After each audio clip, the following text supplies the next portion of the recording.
There are so many creepypastas out there about haunted video games and other things of that nature.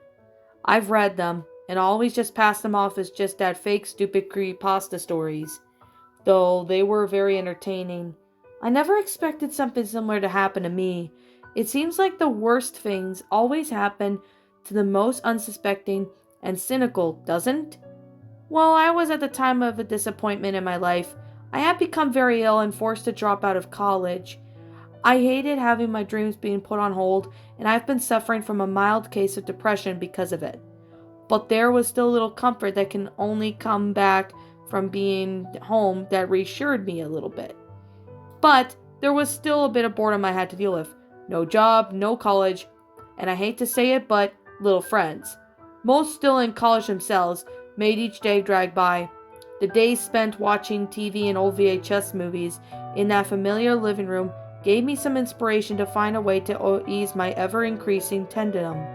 My VHS and DVD library had dwindled down to only worn-out Disney movies left unwatched. So I decided to watch one of my all-favorite time movies, The Lion King. The colorful, cute lion cubs reminded me of the almost forgotten piece of my past. It was the old 1994 Lion King PC video game I used to play constantly as a child. My mom and I used to spend hours trying to win that old game. The flood of my old memories of me walking up to my old bedroom into the ancient computer that sat still on the desk in the corner. I'd been so proud of that old computer when I first bought it. At the age of 11, I saved up enough an allowance to buy it myself. It was heartwarming to see the old startup screen and hear the old jingle as Windows XP started up. The bulky old compact personnel groaned to life as I clicked on the start button to search for my old games. Sadly, the game folder was barren and emptied. Disappointed, I walked past to ask my mom what happened to all of my games. She looked a little sad, probably seeing the dissatisfaction in my eyes. She told me since I had purchased a brand new laptop a month or so ago, my dad was going to sell the old computer. He had taken all the old games and documents and removed them. She then suggested I ask my dad if he saved any of them. Later that night, my dad returned home from his job at the factory. Tired and worn, he flopped onto the couch to do what he did to relax. Looked up at my stuff on his laptop. So I walked over to him and asked him about the fate of my childhood memories had been. He regretted to say that he didn't think I would care about them anymore and deleted them. I was clearly saddened by that, and I had been really looking forward to skydiving in the ocean of nostalgia. Just hating seeing his little girl of all 19 years of her upset. Instead, he'd go online and try and download as many of the old games as he could from freeware sites and things of that nature. Gladly, my dad and I did download the 1994 Lion King Sega game, my old favorite. Now, this game isn't like the modern Disney games out there. It wasn't a babyish activity center or storybook game. It was a story, yes, but it was an action game. The gist of it, that you start out as young Simba, defeats innocent villains and animals such as chameleons, porcupines, frogs, spiders, vultures, and harder villains, hyenas. Young Simba can defeat these adversaries by simply jumping on them, except for the porcupines. You had to growl to flip them over before you could jump on them. Older Simba was oddly more violent. He would slash, maul, and flip his enemies, some of them even showing small amounts of blood flying with each hit. Nothing gory, and you could never see any injuries on his enemies.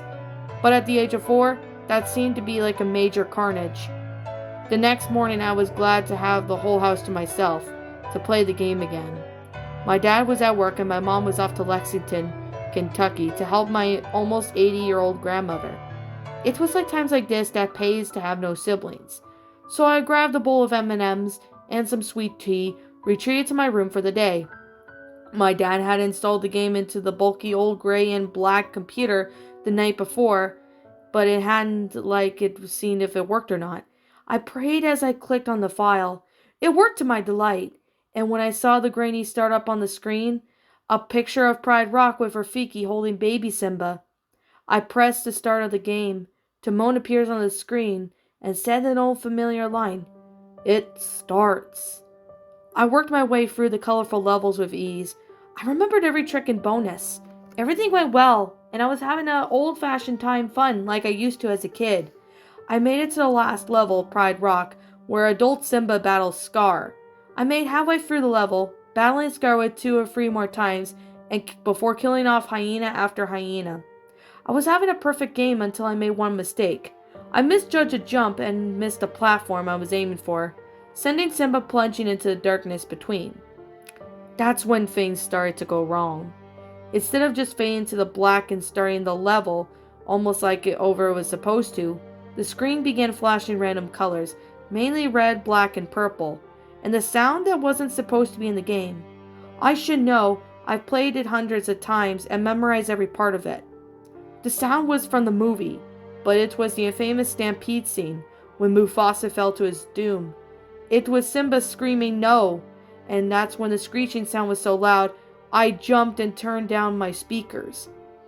I figured that this was just a hacked version of the game, and someone thought it would make the game better to add some sound clips from the movie. But instead of returning to the level I was on, the game restarted from the beginning. That made me annoyed since I'd gotten so far, but then the startup screen changed. Instead of the cheery screen I remember from my childhood, or from 2 seconds ago of that matter, it was dark, blurry, and odd colored, red, black, and blue, almost like a night shot of the original screen. But I thought it might just be a glitch and just pressed start anyways. Instead of Timon saying his normal phrase, there was a strip of red writing which seemed to have flashed on the twist on the screen. It said a quote that I recognized and actually loved. The boundaries of which divided life and death are best shadowy and vague, for those who shall where no one ends and say the other begins. A quote from my favorite author, Edgar Allan Poe. I was actually a little happy to see my favorite quote, but I couldn't help but feel a little uneasy. Why was it on a Disney game? And I knew for sure it didn't belong there, but I played it anyway. The first level was all wrong. First off, I had no lives when I should have had 8, and the sky was pitch black. The first level was usually a cheery, sunny level. Worst of all, young cub Simba was lying down in an unnatural, crumpled position. He was bloody and shaky. This isn't like the Disney norm at all. For the heck of it, I tried to move him along with the arrow keys, and when he reached his arm out slowly, dragged himself along the ground, leaving a trail of crimson blood behind him like a slug leaves a trail of slime. The progression was slow, but the crisp autumn weather outside made me excited for Halloween, so I decided to try and play this disturbed version of my favorite game. When I needed to jump, the half-dead lion cub almost jumped out like normal, except each jump he lost a body part. The bloody part of him fell into the crevice where he was jumping. Each jump made our crumpled hero bloodier and bloodier. At the end of the level, the hyena was too different too. His eyes glowed red, and he looked as if he was slashed multiple times. I defeated him with 2 jumps, just in time as Simba's last leg fall off. I wonder what awaited for me on the next level, as the first one faded to black. The I Just Can't Wait to Be King level was upside down, and it seemed to be melting on the screen, as well as being darker in color than it should. Simba was back to his usual state. We felt disturbed on the level. He dragged along as he made his way to the rhino. He jumped on the rhino's head and his tail falling off.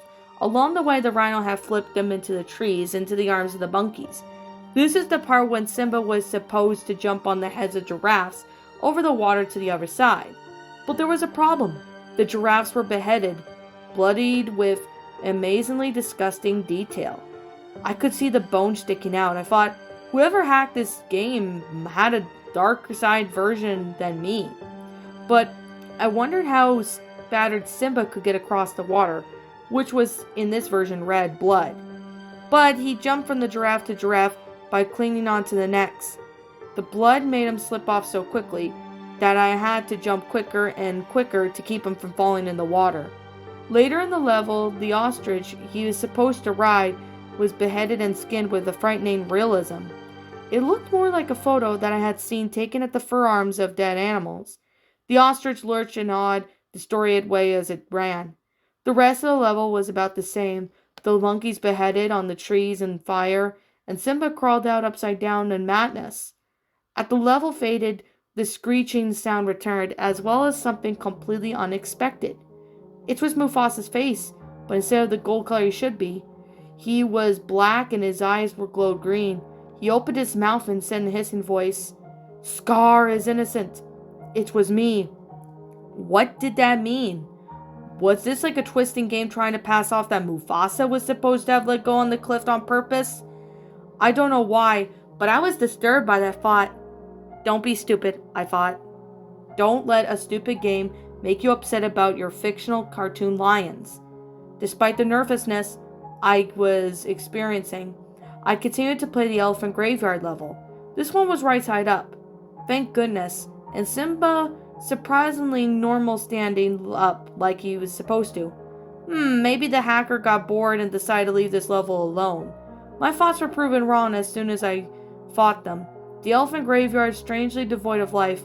No hyenas came to attack me like they were supposed to. I just fought it off as an easy and began to run through the game. As I moved, I realized that it wasn't going to be that easy. I screamed, ripped out loudly through the speakers, and it was the monitor, not just the screen, but the whole monitor shook. That freaked me out, but I figured it was probably just a vibrating from the loudness of the screams. Anyway, I had a new thing to worry about. The ground was literally crumbling under Simba's feet. I had to keep running through the desolated graveyard to keep him from falling to the unknown black below me. As I ran, I noticed that the spots that were supposed to have hyenas instead bloodied skinned corpses instead, and the same hissing noise from Mufasa I heard before as I passed each one. Death is cruel and to the just and the unjust, he repeated over and over as a scream built up louder and louder behind it. The whole monitor started shaking more and more violently. Then the very realistic blood started dripping down the screen, so realistic that I was tempted to reach out and touch it. I indulged in my temptation and was just petrified as my finger became covered in sickly crimson blood. As can be expected, I screamed and ran from the room. I ran into the bathroom and slammed my door shut. My hands were trembling as I reached for the light switch. I half expected that distorted Mufasa face to be right in front of me as I flipped onto the light. Of course it wasn't. I just sat down and curled into a ball. I suddenly hated being alone. I yearned for my parents to come home, but that didn't help. I could still hear the scream from the other room. My room, where I had to sleep. As frightened as I was, I decided to go back and turn off that game. So I mustered up whatever courage was left in me and walked slowly back into the room. I was almost afraid to turn and look at my computer in the dark corner of the room. But when I did, I saw the blood was gone. Maybe I just let the disturbing game get to my head and I hallucinated the blood? I mean, it was just a game, right? Weirder still as that is, that game had paused on its own, as if I had known that I had fled the room. Maybe in my panic I had hit the enter button on my keyboard and just hadn't known it, but I was for sure don't remember it. That I thought was proven false as soon as my bottom made contact with the seat. For as soon as I sat down, the game started up. The screaming thankfully stopped for the time being, and curiosity was just urging me to keep going. I knew my dad would take away the defective game off as soon as he heard about it, so my only chance was to see what happens next. So I kept going. I finished the crumbling elephant graveyard level and prepared for the stampede level, whatever dark twist was next. But to my surprise, everything was normal in the level. The sky was blue and the rocky canyon was just brighter tan, just as I remembered it. Half of me was thankful. The other half, the darker half I hid from most people, was bored. It was the end of the level, and that's when things change. After Simba escaped from the wildebeest, the screen cut to an MLG banter block abruptly, and then continued to play a scene from the movie. Well, sort of. It was a scene where Mufasa was climbing up the rocks after saving Simba from the stampede. But then something different happened. It cut to Simba staring at his dad struggling to climb up the canyon. The scene wasn't in the movie, though. It was just animated and good quality. As a real movie, Simba was crying as if he knew his dad wasn't going to make it, sobbing realistically. He then stopped suddenly, and then he turned his face towards the screen. His eyes were empty, emotionless. As he stared at me, Then he stood up and walked towards the camera angle, which switched behind him and revealed what he was walking to. The edge, the cliff. What is this? I could only watch in horror as he walked off to the cliff to the stampede below. Then the screen cut off to Mufasa's face. He saw it. He saw Simba fell to his death. His eyes were filled with tears and he looked up at his brother, grinning, staring down at him. "What are you going to do, brother?" Scar asked menacingly, his eyes glowing odd red as his paws dripping with blood. "What do you have to live for?" "Nothing," Mufasa answered. He then turned his face to the screen. "No one does." He then let go of the cliff and fell. It then showed Scar laughing, his face slowly morphing into a hideous skull, pieces of flesh still clinging onto it. His eyes started to drip blood on the screen, faded black around the skull. Then he whispered, "It's true, you too, Heather." He then chuckled and disappeared. Once again I found myself running away from the room, this time in my hysterics. If I thought I was trembling than before, then this is my own personal earthquake. In the bathroom, I ended up vomiting into the toilet. Then I just sat there whispering, "It's not real. It's not real." Tears ran down my face, like blood had from scars. How did that game just say my name? That's not normal. Not right. But I was the adult in this house at the time. It was up for me to go back into that room and turn off that demonic game immediately. So I stormed into my bedroom angrily. I will not let a game control me. I glared towards the screen and noticed that Scar was gone. It was just sitting there on Simba's exile level. Very normal looking.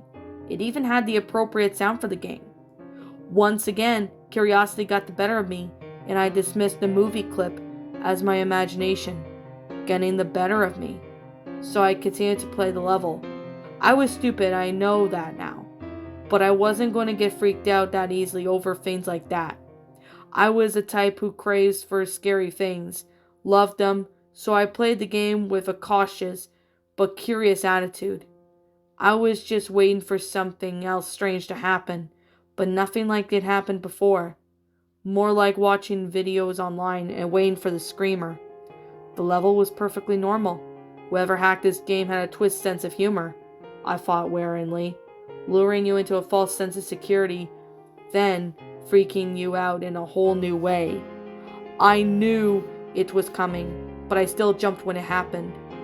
The Simba's exile level ended normally, as the hyenas watched Simba escape through the forest yelling, "If you ever come back, we'll kill ya!" But then it happened. Something freaky. The Hakuna Matata level started out with Simba, but couldn't move. It was like the game was locked up, except he was moving. Not running like I wanted him to, but shaking his head over and over and over again, as if he was trying to shake the bad thoughts from his head. Then suddenly he looked straight ahead and then fell to the ground, like he passed down only for his eyes to roll out of his head and then across the screen green jungle grass. Then the image of twisted on itself faded to black. And then abruptly it switched directly to the next level, skipping Hakuna Matata completely. It would only seem fitting for that game, as dark as this skipped to the happiest level. So now Simba's an adult. This level was representing him going at night to see Rafiki. As an adult, he had his new powers of slashing and mauling. I mentioned before the brief mild violence, and normally the adult Simba levels, this is well very much worse. When Simba mauled a leopard, the leopard was ripped into pieces, and its body was left in a bloody mess, in pieces piled up on top of each other. Each one he had killed off, he murdered at the same time merciless, in a violent way. I should have known something like this was coming up. Then at the end, when he found Rafiki in the pool of water and Mufasa appeared in the sky, Simba started shaking, not randomly but in a pattern, and sobbed loudly to the beat of the shakes. Then Mufasa reached down and opened his mouth wide, and Simba just walked in and disappeared. Rafiki then looked in the screen and whispered, "The circle of life is a lie. All die, all perish. Your time is drawing nearer." At least he didn't say my name again. That was a relief. The game then skipped 2 levels and I found myself start at the last level, Pride Rock. It seems normal, until I moved Simba forward. Instead of immediately fighting Scar like he's supposed to, he just ran through the empty level. No hyenas, no fire, no Scar. It was just like that until I got to the top of Pride Rock, where Simba and Scar were supposed to have their final battle. I was shocked at who was at top. Mufasa? He didn't even have the character in the game. I wondered for a second if I was supposed to fight him. He was Simba's father after all. But Mufasa leapt onto Simba and began to maul him, violently ripping off Simba's right foreleg. He flung the leg off of Pride Rock, and I moved Simba as he hobbled to his dad and jumped, mauling him as well. The battle was pretty even, Mufasa and Simba ripping off piece after piece of each other. After about 10 minutes of fighting, I lost control of them. Nothing I did affected the fight. They were fighting on their own. Suddenly, Simba jumped onto his own father, causing the both of them to somersault off the edge of Pride Rock to their doom. The screen just flashed several times. The screen returned and the screen switched to the very realistic picture of Mufasa and Simba's mangled bodies lying in a heap under Pride Rock. The title screen twisted on itself again. Scar's skull appeared right in front of the picture. I screamed when the skull spoke. Ever, Satan lives in the depths of each good soul. You can't escape him. You can't fight him. Give up before he starts tearing you apart. Then the screen flashed and showed a new picture. It was me, sitting in front of the screen. The computer then went black and shut off. As much as I try, the computer won't turn on again. I still can't get it to turn on. Every night I see those images, I hear those words, give up before he tears you apart. Sometimes in the middle of the night, I look at the computer and that skull is there on the screen. I can feel something in my house now. It's present. My mother and father can't feel it. Their innocence has been taken from them as mine has. This is why I'm writing this. My dreams have turned into nightmares. My sweet memories into traumatizing ones. Nothing is left of me anymore, and I'm going to take Scar's advice. There are these last words I feel compelled to ask you. What are you going to do? What do you have to live for?